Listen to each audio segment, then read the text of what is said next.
Hi, my name is Joshua Graff, and I will be the moderator for this presentation. The topic is zero tolerance in schools. Is it ethical? Presenting the side that's stating that zero tolerance in schools is ethical is Ashley Landry. Hi. And presenting that zero tolerance in schools is unethical is Mariah Avery. Hi. So, before the debate commences, I need to clarify what zero tolerance actually is.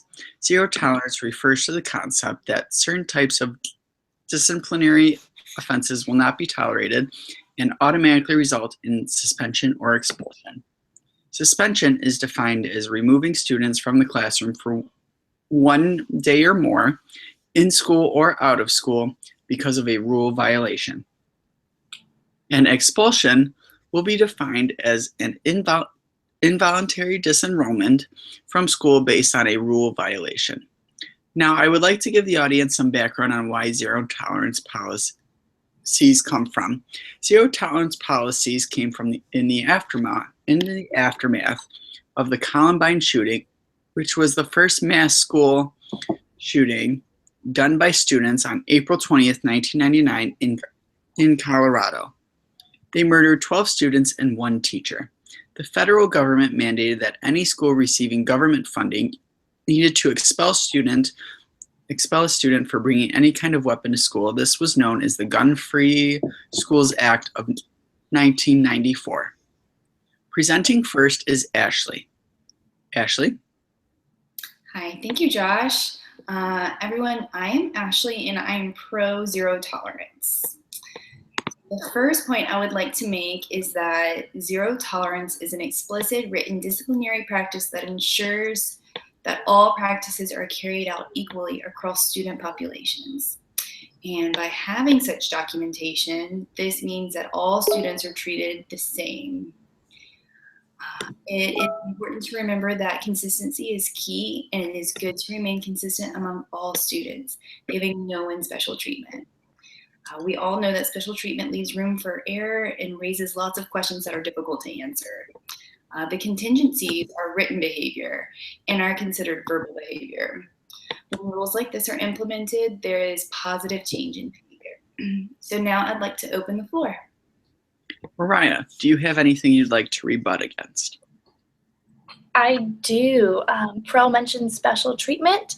I'd like to give her the opportunity to define the term special treatment because I assert that case-by-case evaluation is not special treatment, but in fact justice. And in saying so, I'm defining justice as the maintenance and administration of what is just and impartial based on conflicting claims and the assignment of merited awards or punishments. And that's paraphrased from Merriam-Webster. And I open the floor. Ashley, to you. Sure. Yeah, I'll give that definition for her. So for the purpose of this debate, we'll say that special treatment in the school system is defined as any extra attention given to one student that's not given to the other. Thank you for defining that. Mariah, back to you. I accept that definition, and she can continue. I appreciate. Thank you. Thank you for the definition. Ashley. Okay, so my next point is that zero tolerance policies ensure continuity among schools in a united front per se. So this prepares students for the real world. For instance, when an employee shows up late for work, the employer will most likely have the same consequence for all employees, such as being fired without pay. Another case is speeding. So when you're caught violating the speed limit, the consequence is the same for all, and that is a speeding ticket. There is a mandatory punishment regardless of the context or history of the student. And this level of continuity leads to the desired behavior. And I open the floor. Mariah, it is now your turn to speak. Thank you, Josh. And I do have a rebuttal. In keeping with the examples that Pro stated of getting a speeding ticket or being late for work. When you get a speeding ticket, sometimes you get a warning.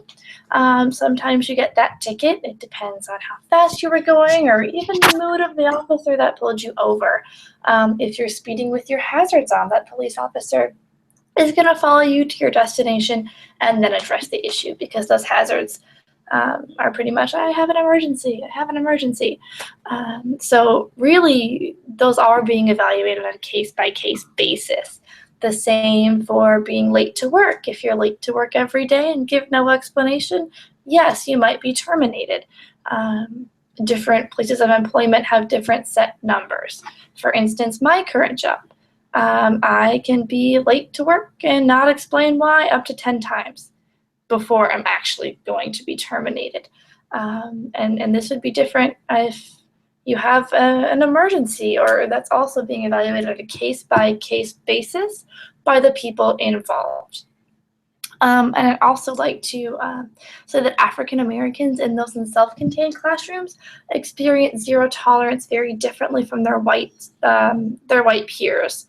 I'm getting this information from the Executive Office of the President 2016, page 5. And I will say that the report was taken down by the new administration, but I have a digital copy if anyone would like to see it and verify it. And given the definition provided by Pro for special treatment, which is extra attention, I would actually rebut that zero tolerance does give a kind of excessive special treatment to African Americans and those in self-contained classrooms. And Josh, you have that visual for me. If you could just pop it back up. Sure.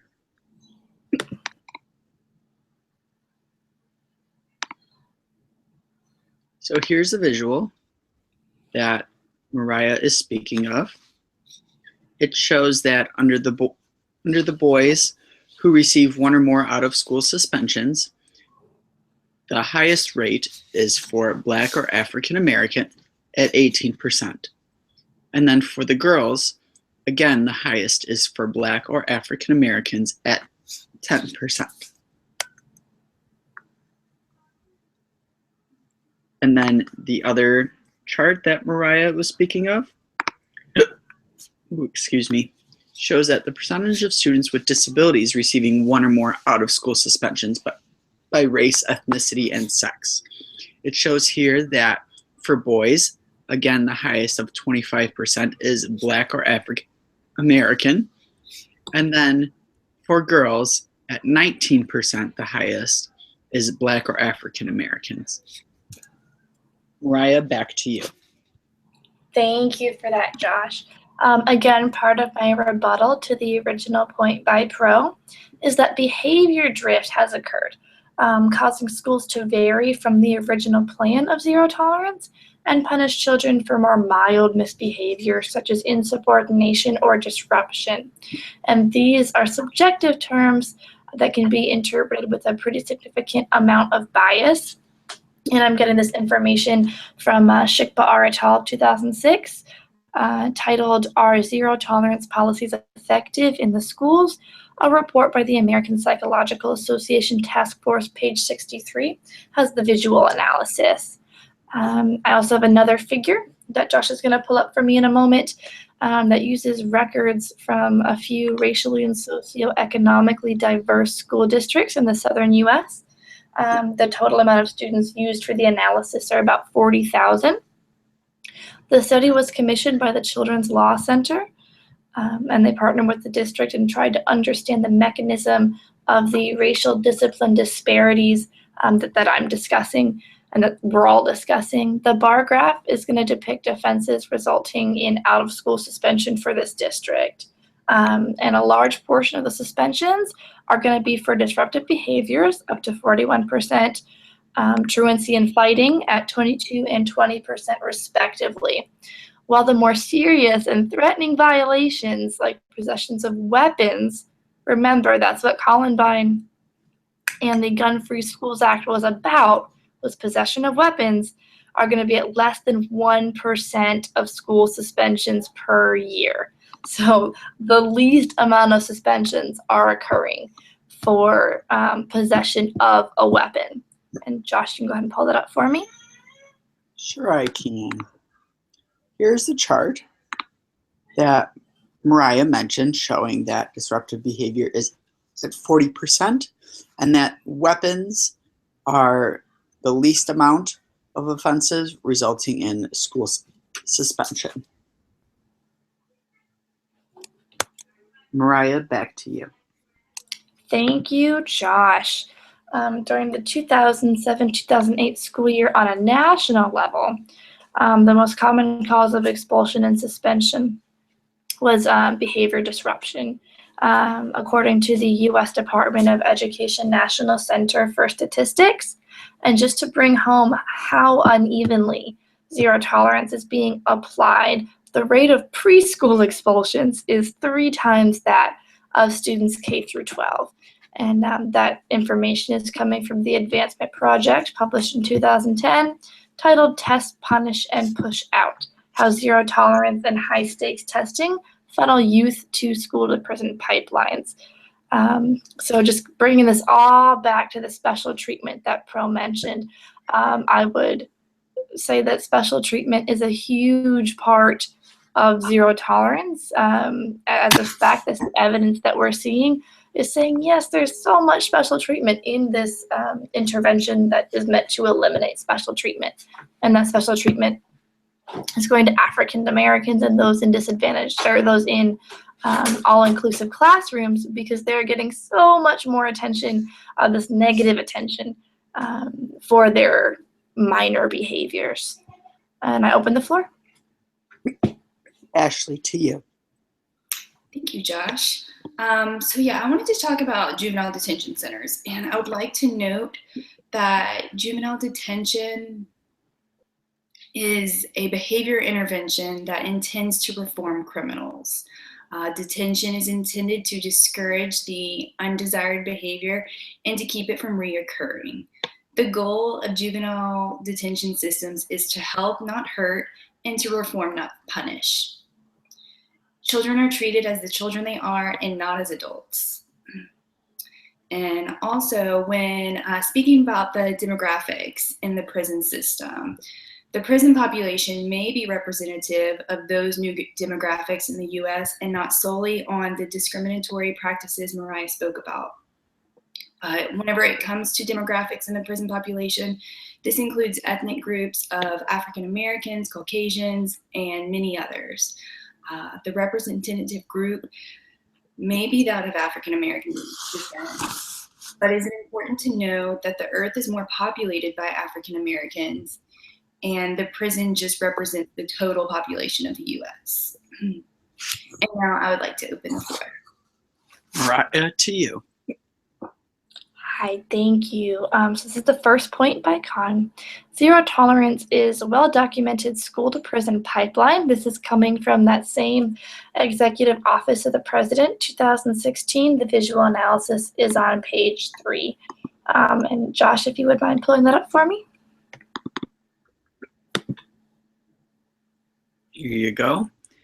Here it is. It shows that under the enrollment, 50% of enrolled are white students, 16% are Black or African American, 5% are Asian, 0.4% are Native Hawaiian or other Pacific Islanders, 25% is Hispanic or Latino of any race, 1% is American Indian or Alaska Native. Under school-related arrest, it shows that 33% are white, 1% are Native Hawaiian or other Pacific Islanders, 34% is Black or African Americans, 2% is Asian, 25% is Hispanic or Latino of any race, and then 2% is American Indian or Alaska Native. Mariah, back to you. Thank you, Josh. And to just put all of this back into context, after the Columbine shooting, schools began having police officers on campus, and that's how this line between school discipline and legal discipline became blurred. Many under-resourced schools in particular rely on police officers rather than teachers and administrators to maintain discipline. And a growing number of these districts actually employ school resource officers to patrol hallways, often with little or no training on working with youth. And so students, when they have a disruption in class per se, they're actually engaging with the police officer instead of formally where they were engaging with the school, and the school had maybe a school-wide discipline plan.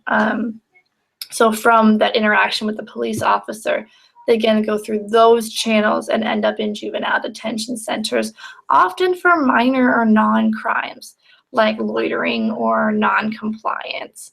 And a disproportionate amount of these students are African American or have developmental disabilities. African American men represent about 13% of the US population. This is coming from the US Census 2015, but 37% of the prison population. This is coming from a 2016 Washington Post article of the title Prison Population, or Prison Pipeline. There we go. And I open the floor. Ashley, to you. Thank you, Mariah. If that concluded your point, I would like to make another point for the pro side. You're welcome to. Thank you. So another reason zero tolerance is to be considered ethical is because it is in compliance with the BACB's Ethical Code 2.05, and that is rights and prerogatives of clients. Students who are convicted or affected have the right to overturn their case in court. Courts will overturn when consistency does not equal rationality. And an example of this is the Seal versus Morgan case.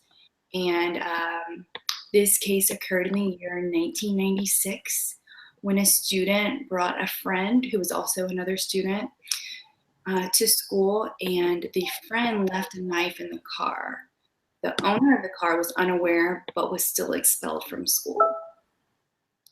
After the court saw this as unconstitutional, the student was re-enrolled to school. And I'll open the floor. Mariah, to you.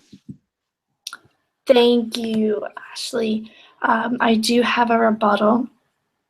The idea that courts are going to overturn their mistakes is not ethical justification. A mistake of this magnitude, and by mistake, I'm referring to your same situation, where a student was arrested for having a weapon that wasn't actually theirs.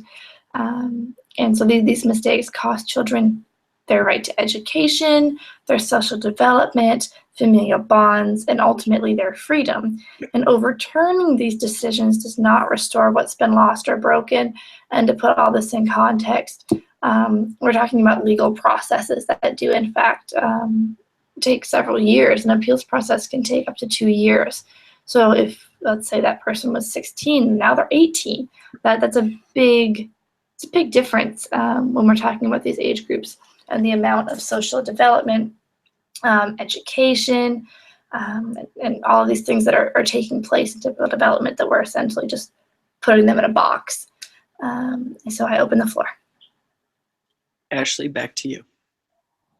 Thank you, Josh.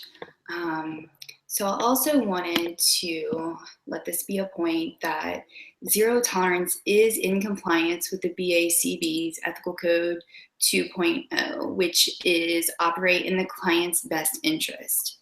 Zero tolerance is supported by science and provides a safer environment. This safer environment is especially important to those students with disabilities. Zero tolerance keeps out violence, and it discourages those antisocial behaviors. This concludes my final point by pro, and I will open the floor. Mariah, to you. Hi, I do have a direct rebuttal to that. I don't think it's in the within the ethical code, within the client's best interest. In keeping with your example of students with disabilities, we're taking them from an environment with a school where they have access to ABA therapy, other therapies, the chance for social interaction and general education.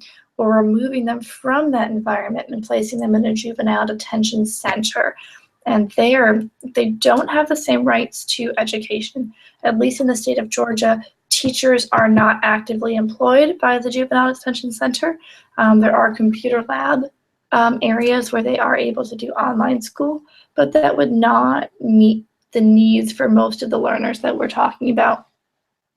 And so the right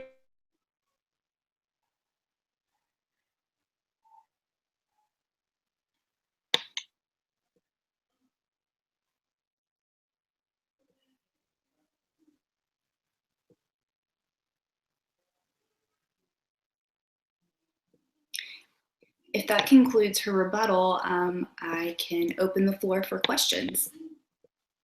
Wonderful. Ashley, the first question to you. Does zero tolerance policy follow the least to most approach? This is a difficult question, Josh. And so I just want it to be known that zero tolerance in the school system was implemented and placed into effect to keep the students safe and to keep the violence out and to provide a better learning environment. So when answering your question about following the least to most restrictive approach, the answer is no. So with zero tolerance policy, you break the rule, you face the consequence. There's no warning, there's no second chance, it's one and done. So my answer is no. All right, thank you. I also have another question for you. Sure. You stated that the zero tolerance policy is in compliance with the BACB's ethics codes. Does this policy also follow the ethics codes for school psychologists, teachers, other professionals working in the school system? Yes, this is a question that's easier to answer. Thank you. We as future BCBAs are not the only professionals who have the client's best interest in mind. School counselors and educators are required to honor the best interest of students, and that includes their safety and the safety of others. So these professionals are on the lookout for abuse, bullying, harassment, and any other forms of violence. So when they notice this type of behavior from a student, it is their legal and ethical obligation to report the concern to appropriate authorities. School counselors and educators and other professionals are expected to adhere to the laws and policy of the school system. All right, thank you very much. Mariah. Yes, I apologize for that apparent technical delay. Where did I leave off? From you was that it does not follow the BACB's ethical code. Do you remember which ethical code?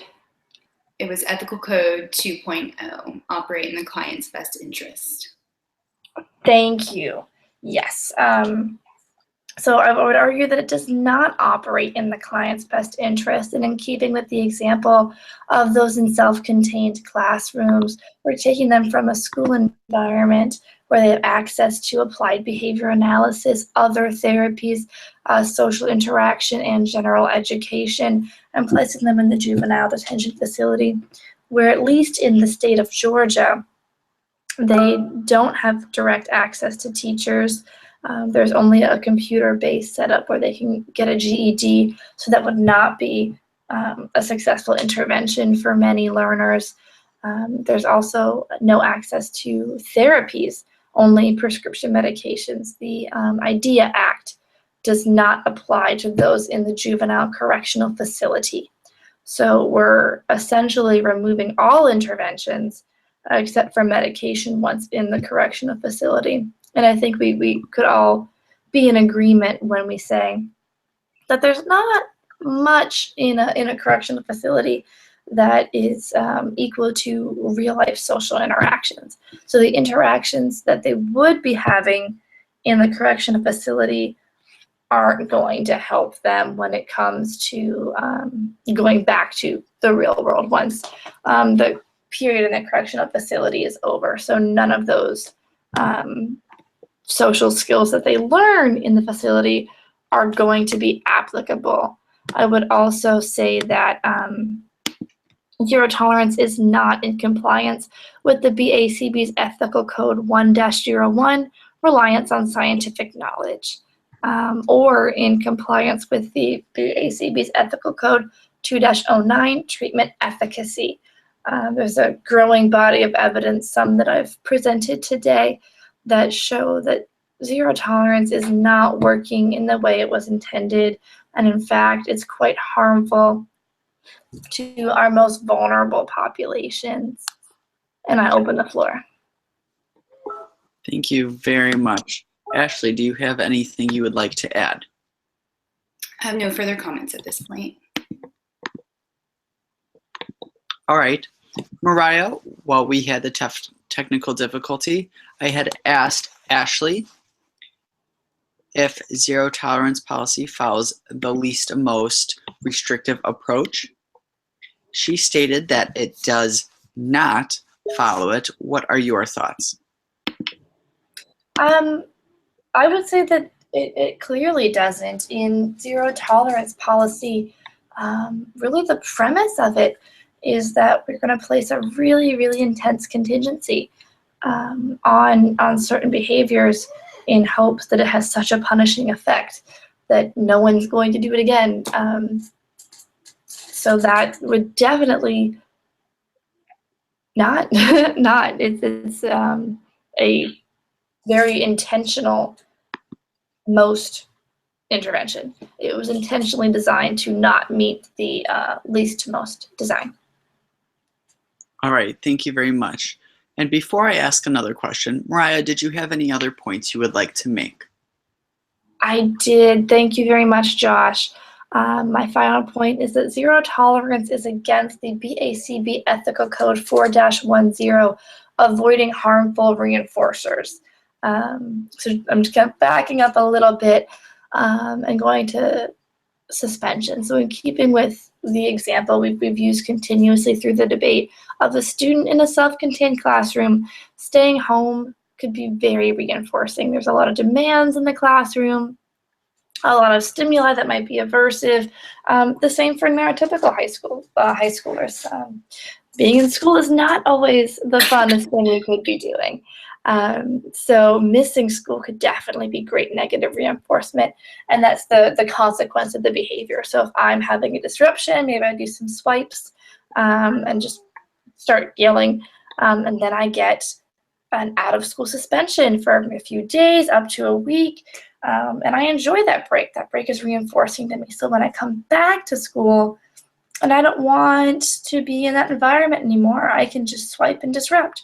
And then my out-of-school suspensions will get progressively longer until they warrant an expulsion under this current system. And that would give me permanent negative reinforcement because I would never have to go back to school.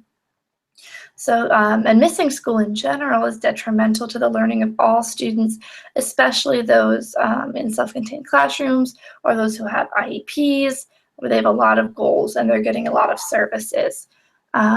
Zero tolerance is harsh and unjust and goes against the behavioral science of ABA and psychology.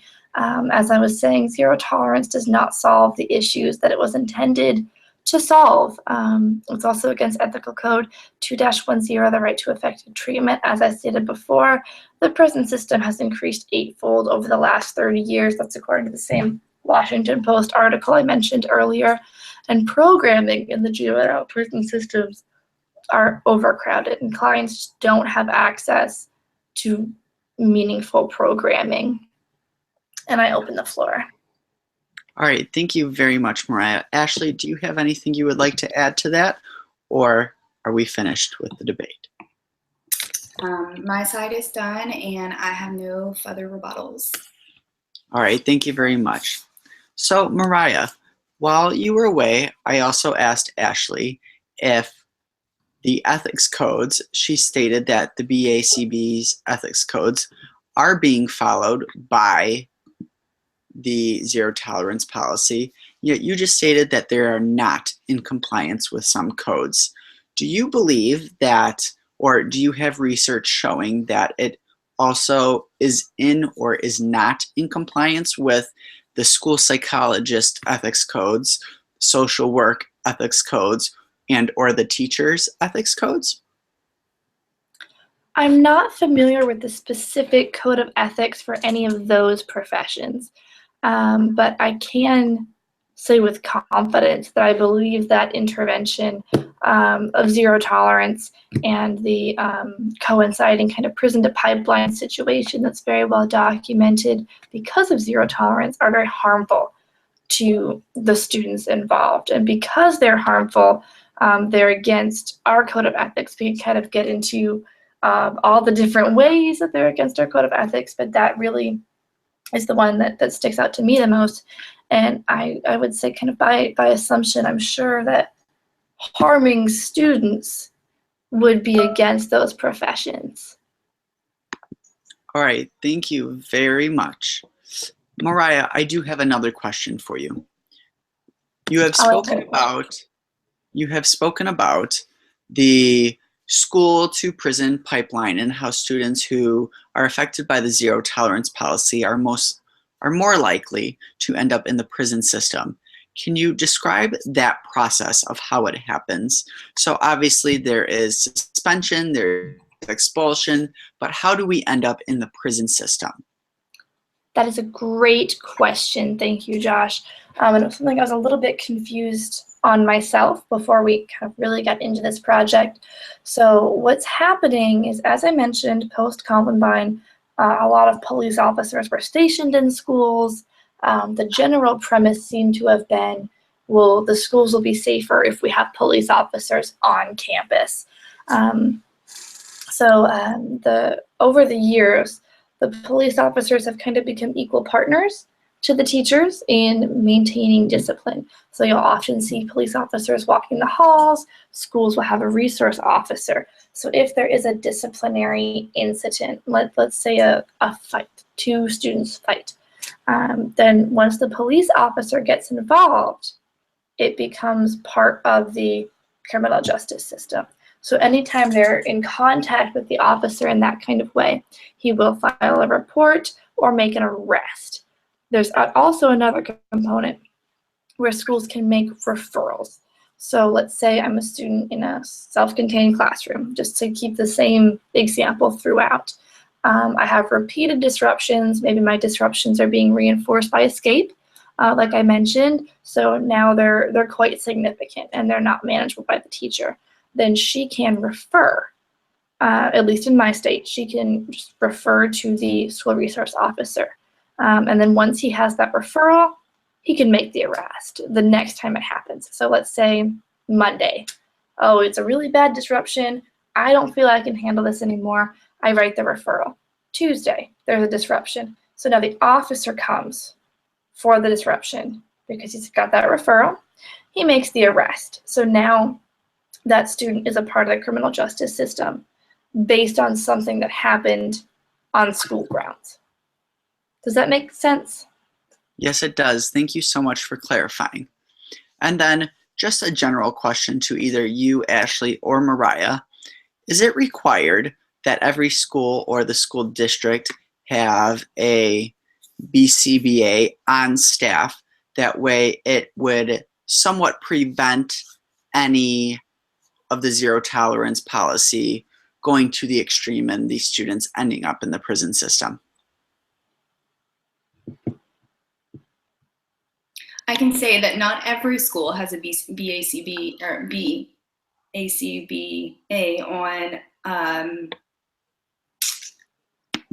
on their employed there, but there are states that have it, such as states as New York. I know there are full-time people who do ABA on the school board, or they work in the classrooms, but I can't say that every school system has one.